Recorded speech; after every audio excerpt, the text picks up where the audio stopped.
অনেকেই এই জিনিসটা চিনে না। এখন তারা কমেন্টে কো ভাই এটা কি, এটা তো কোনো সময় দেখি না, এটার নাম কি। চাইলে এখন আমি এটার নাম বলে দিতে পারতাম, কিন্তু আমি কমু না। তো যারা যারা এটার নাম জানো কমেন্টে লেখা যাও, আর যারা জানো না ওইখান থেকে শিখে নাও।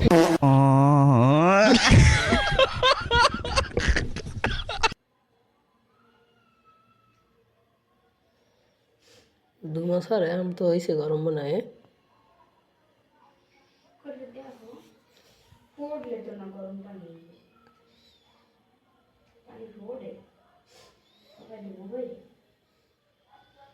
পানিটা ছেঁড়া লাগবো। মিষ্টির জং বাইরিস।